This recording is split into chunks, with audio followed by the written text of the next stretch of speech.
Hi, my name is Zach Parks. I'm here with Stephen McClure, and we are the Libertarian Apologists, here to discuss the relationship between libertarianism and Christianity. If anybody has questions, comments, anything like that, please feel free to contact us.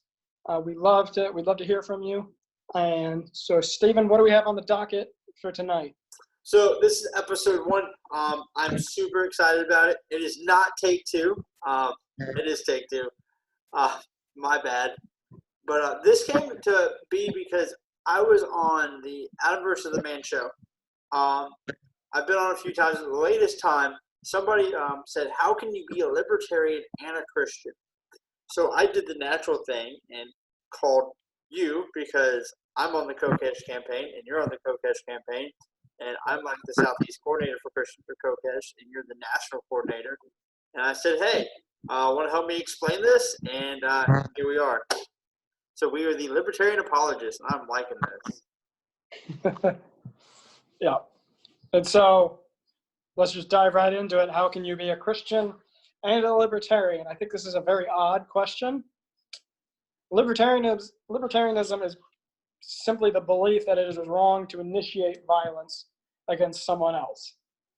It's the political outlet of the non-aggression principle, that no one has a right to initiate violence against anyone else or their property. And so it's more of a question of how could you be a Christian and not a libertarian? Because that's Christianity 101. Thou shalt not steal. Thou shalt not murder. But every politician goes to a church. Yeah. So the way that I saw this question was, I think there's a misunderstanding of what libertarianism is, potentially. And then there's a misunderstanding of what Christianity is, potentially. I don't know this person. I saw their comment. And I did a really dumb thing. I sent them a YouTube video, a YouTube response with my phone number. So I get lots of random calls now. But a misunderstanding on what libertarianism is potentially, a misunderstanding on what Christianity is potentially, and then how those mesh together. And I want to hit what libertarianism is. And you just hit it a little bit. But for me, I'm kind of a young libertarian. I voted Gary Johnson in 2016 because I didn't want to vote for Grab Her by the and Toilet Server Lady. I wasn't cool with those two options. So I went with the pot smoking Republican. And then I started to research it. And I had come across some Adam videos long ago. I actually came across some Adam videos right before I deployed that made me pretty angry. I deployed to Afghanistan. Bad time to watch libertarian videos. It's right before you're about to go kill people. Don't do that, boys and girls. Don't kill people. But the way that I view libertarianism isn't the way that it was introduced to me.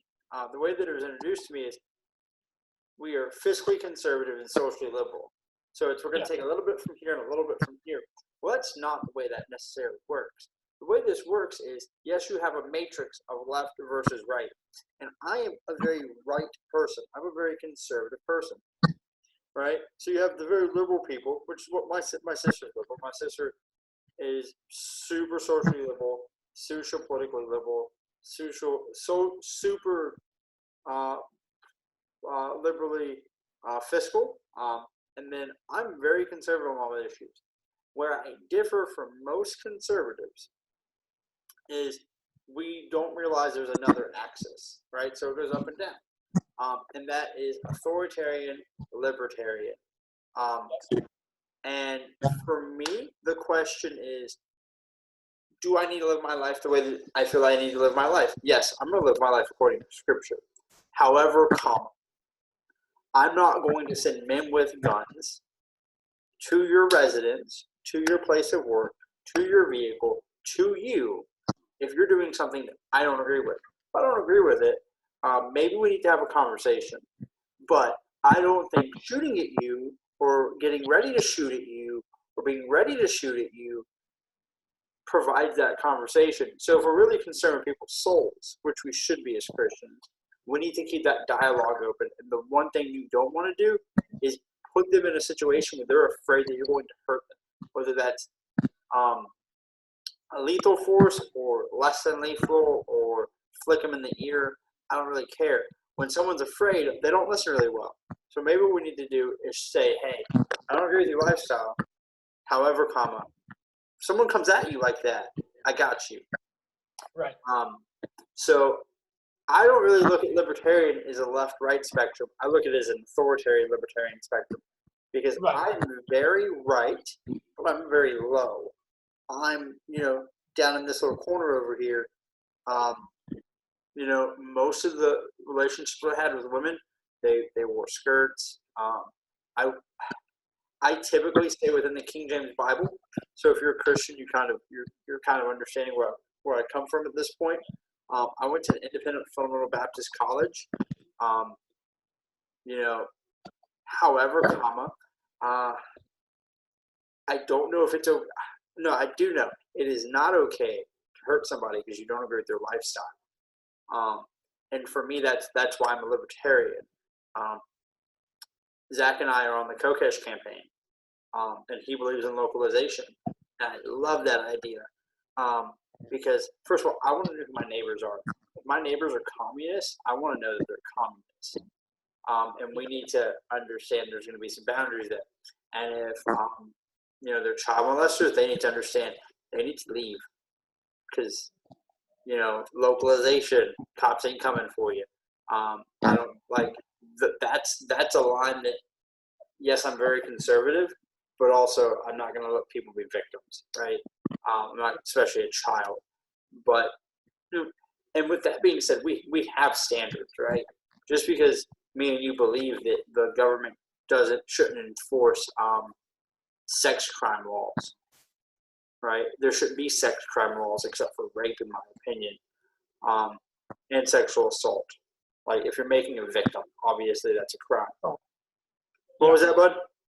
Only assault. Anything that involves consenting adults should be allowed. Exactly. And I don't agree with that. Like, I don't think you should do those things, but I also don't want to send men with guns. Right. So that's what a libertarian is for me. A libertarian is not left versus right. It's up versus down. Yeah, that's a good way to think about it. Yeah. The second thing that I think this question involves is what is Christianity?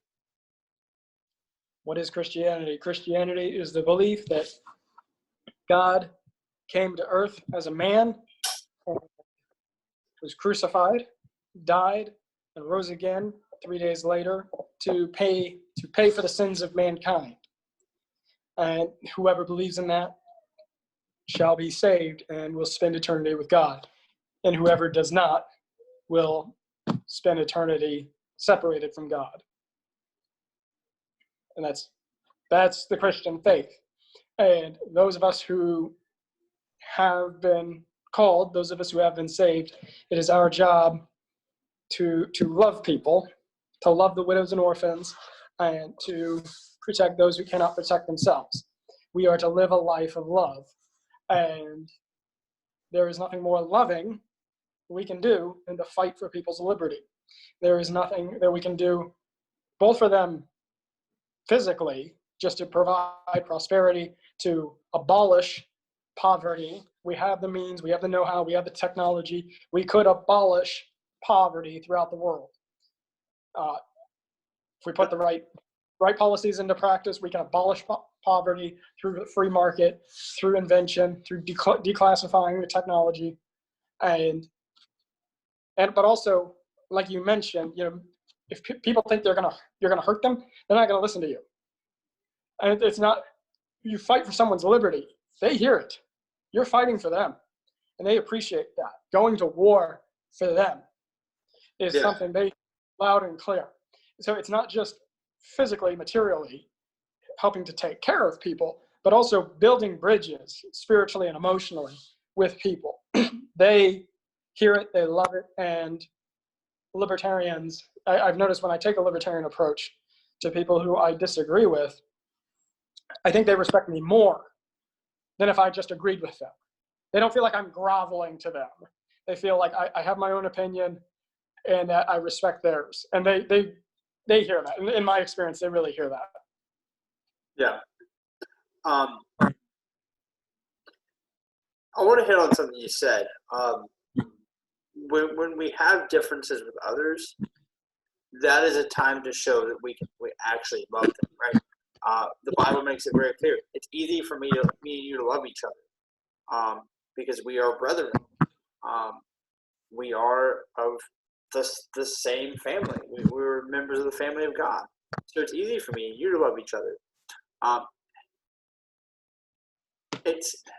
It's not easy to love people you have very different lifestyles in. It's very hard for you to love somebody, especially when you have a religion that says that what they're doing is abominable. But what did Jesus say about that? Through loving them, they will know that you're of mine. Yes. Right? Yes. So if you're a true Christian, you're going to love Zach because he's easy to get along with, and you're going to love me even though it's not so easy. But you're going to love the guy who you have nothing in common with, who the Scripture calls abominable. The Scripture doesn't call them unlovable. The Scripture doesn't give you permission to hurt them. The Scripture simply says, pleads with you to show them the way. Now I want to read something. I like to bring in non-Christian sources oftentimes to look at what it has to say about different things within Christianity. So I'm going to read from the ever-knowing Wikipedia. What is Christianity? Christianity is an Arabic monotheistic religion. That means one God religion based on the life and teachings of Jesus of Nazareth. Its adherents, known as Christians, believe that Jesus is the Christ, whose coming as the Messiah was prophesied in the Hebrew Bible called the Old Testament, in Christianity, and chronicled in the New Testament. I mean, for a 30-second explanation, I think that's pretty good. That's pretty good. Yeah. So let's talk about the life that is chronicled in the New Testament. Jesus at the well, and a woman who has been married 7 times, which is basically a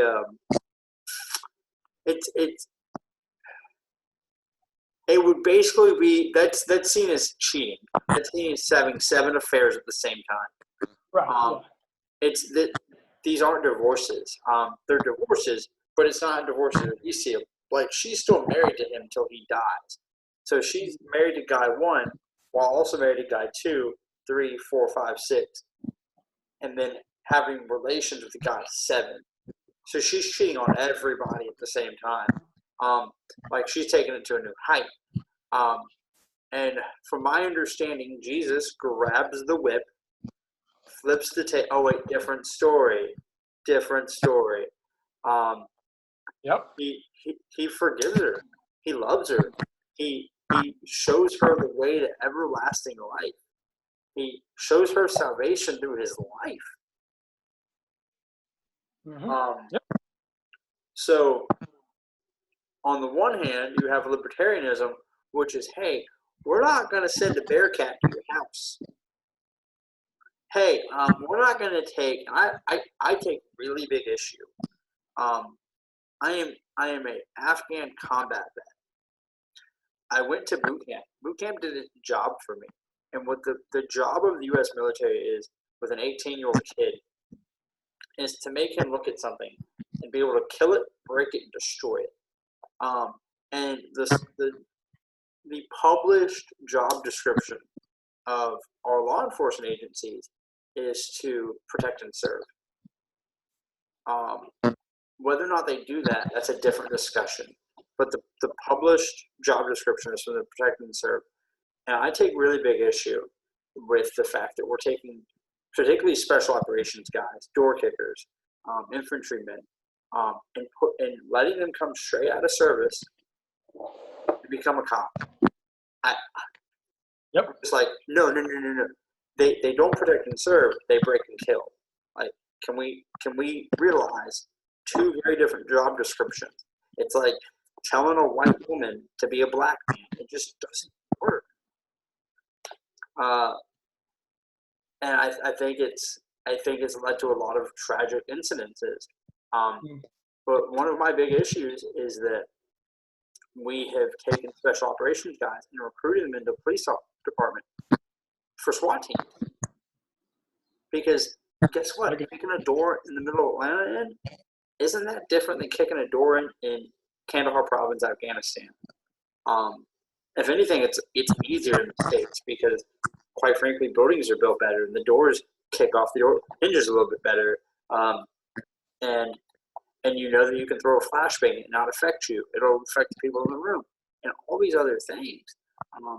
So libertarians are like, hey, let's let them live and let live, and we're gonna live and let live. And if we want to, give each other a nod in the hallway of the apartment complex, we want to shake each other's hands. That's cool, but we're not gonna send Bearcats and SWAT teams to your residence, especially over silly stuff.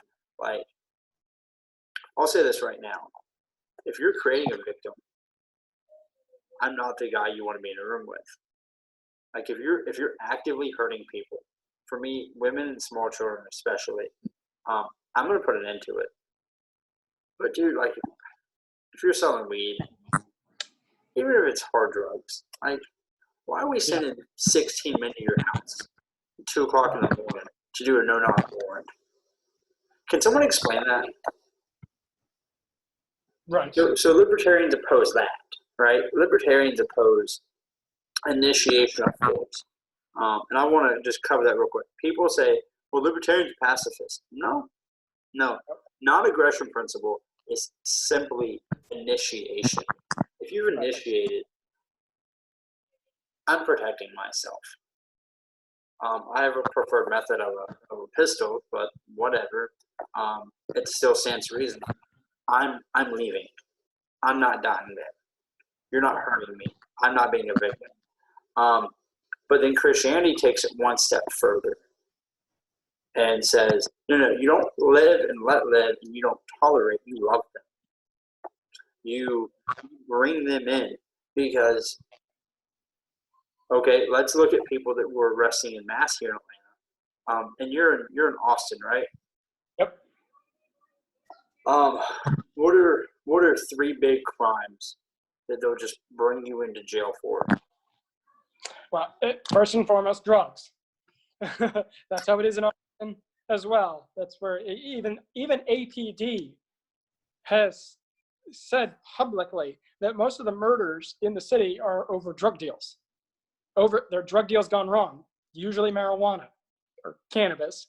And it's just so odd to me that, like, they can't seem to understand that they're creating the monster. They can't seem to understand that is blowback on their aggressive policing. People can't buy weed legally, so they're buying it from drug dealers. A couple of years ago, that's what I was doing. I've sworn that off. I don't believe that cannabis is a sin necessarily. Totally different video. Maybe we can do that one week. Christians and cannabis. But out of respect to family and friends and church family, I've sworn that off until it's legal. And I would go and I'd meet a teenager in a parking lot, dark parking lot. I'd bring a weapon with me just in case things went bad. And they were in there bragging. They'd be bragging about how they had drug cartel connections in Mexico. And the whole thing was crazy. And I saw firsthand, and I experienced the black market and how volatile it is and how at a moment's notice it could turn violent. And I hated it. And that's part of the reason I swore that off too. It's dangerous. It's dangerous getting that. Yeah. Doing it that way. But as for, you said, 3 big things, I'd have to, I guess it wouldn't be so different here in Austin. DUI, no DUI checkpoints, thankfully. But yeah, that'd be another big thing. They'll take you in for. I'd have to think beyond that. The drugs were my only real experience. Okay, so let's just go with drugs. I have my own views on cannabis, and cannabis is a weird one, right? But so I'm gonna let you decide. Do we either take cannabis out of drugs for a moment, or do we put alcohol in? Right. Like, which one? If we're going to have this discussion, would you like to talk about everything from alcohol to ecstasy, or just the hard stuff? Because I feel like if you're gonna lump cannabis in with the drugs, I feel like alcohol needs to go in there with it. I don't know. I was thinking just cannabis. That's Okay. all the rage. That's all the rage at the moment. So if you look at, and this is not across the board. I know people that do shrooms like I use ketchup. It's ridiculous. And they don't necessarily have a problem. But I would say the vast majority of homeless people here in Atlanta have a drug issue, and a severe drug issue. And if we love them as Christians and say, hey, man, you're still a person. You're still a human. Can I help you? Yes. First of all, they're going to listen to us. And they're going to listen to us when we open the Bible. Yep. And I also believe that's a really important thing to do as libertarians, because they're going to listen to us politically. And someone that's down in the dumps like that, able to help and say, hey, here's what's going on. And have an honest conversation with them.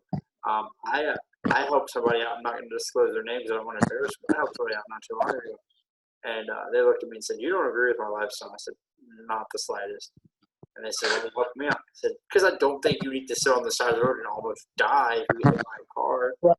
Like, yes. Like, are we being serious here? Like, you're all right. If you want to experience near death and not go to Afghanistan, I invite you to come to Atlanta, get on I-20, and take the I-20 interstate to the 75-85 connector at 6:45 in the morning.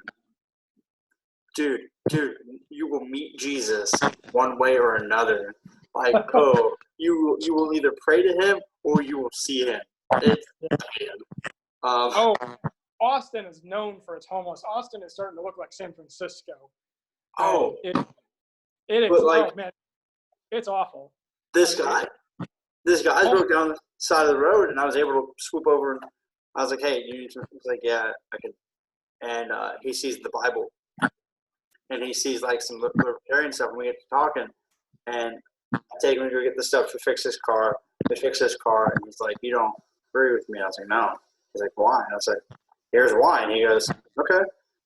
And like he texted me the other day, complete stranger, and we've been going back and forth. And I've been sharing scripture with him, and he's super liberal. If you're not aware, Georgia is like this, and then Atlanta's like this. And the closer to Atlanta you get, the bluer it gets, and the further away you get, the redder it gets. So he was super liberal, which is fine. Like, okay. And he's like, so what do like libertarians say about my lifestyle? Like,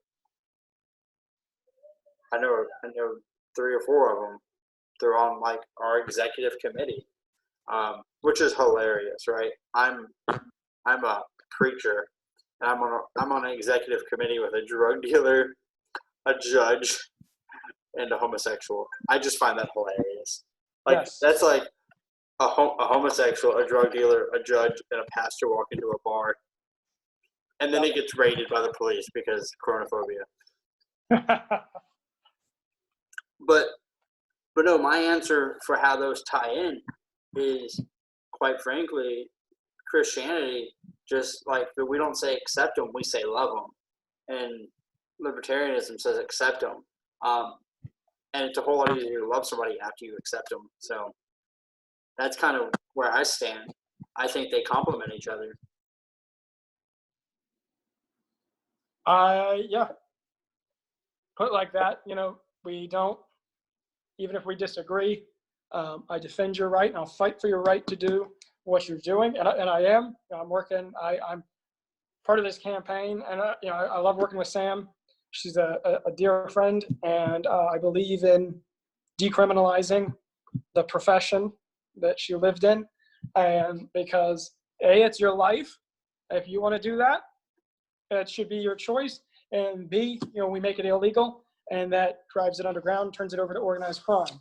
So yeah, let's talk about that for a second. Let's look at we looked at what drug dealing does, right? Drug dealing makes buying cannabis, which I don't think is that different than alcohol, very dangerous like that. Because if I go to Eckerd's, which doesn't exist anymore, but if I go to Eckerd's and the clerk pulls a gun on me, I can leave, call the cops, and they can handle that. Yep. If I'm in a drug deal and he takes everything I own, oh yeah, I was buying weed. Oh, you're buying weed? Put your hands behind your back. Like, wait, whoa, what? So I do need to say we're coming up on time. Yeah, I've got that meeting. But if you look at sex, is there a meeting tonight? Say what? Is there a meeting tonight? Is there a campaign? There's not a campaign meeting. I'm going to upload this, and if you're listening to this right now, boys and girls, there is a test for Libertarian National Convention happening tonight, which is May the 20th at 9. So if you haven't been on one of those tests, Dan Fishburne really wants you to be on that thing. I think you need to be on there because nobody knows what's going on. And tonight we're going to be able to see and hear and watch what is going on. So you can experience it. You can ask questions. So if you want to do that, it's going to be here in a minute. But okay, let's look at prostitutes. Okay, they can't get tested like they need to because that raises alarms. If they get beat, what do they do? If they get robbed, what do they do? They're having to live in places they can rapidly leave, like hotels, which I don't know if you've been in a hotel, but even before chronophobia, they were nasty, which is a health concern, especially when you're using your body that way. Like, I assume you want to have the cleanest area possible. And then you get surrounded by people that might just be up to no good for the sake of being up to no good, which puts you in a dangerous position. So this one law has put you in 5 different aspects of danger, which to me is ridiculous. Like, so I think authoritarianism is the foe of Christianity in a lot of ways. And I would say the big difference, because people say, oh, you're supposed to submit to your pastor. You're supposed, like, I am a pastor. I am a preacher. The difference is that's a consenting relationship, and they can leave. So if I preach something that someone says is unscriptural, they can leave. And they can stop tithing. Yep. If you stop paying taxes, you don't have that option. You're not going to have a bear cat. You're going to have bear cats. You're going to have a pack of bear cats, which is ridiculous, right? Like, when you say bear, you're referring to the armored personnel carrier, right? Yeah, yeah.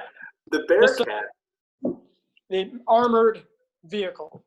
Yeah. So what a bear cat is they have strikers. The Army's currently using strikers, which is a little bit low riding, and it goes super fast. Well, before that, they developed this thing called Bearcat. The problem is that the roads in Afghanistan aren't wide enough, and they sit really, really high, which is actually pretty cool if you need to run out, because you can stand up tall, run, and stretch your body as you land, which is a tactical thing. But they couldn't use that, so they used a striker. Well, the government, in all of their wisdom, ordered about 40,000 of these things, and they didn't know what to do with them. So they're just giving them police departments. So something that was meant for Afghanistan and Iraq is ending up on streets in Austin and Atlanta. Yep. And they have turrets, by the way. They have turrets. Crazy. Okay, so any final thoughts? I have one question for the few people that might see this. In the comments, put what you want the next subject to be. Me and him have bounced some ideas around. But if you have a guest request, we will do those. Sure. Awesome. Works for me. All right, guys. We really appreciate you watching. We love you. We appreciate you. Stay free. Bye. See ya.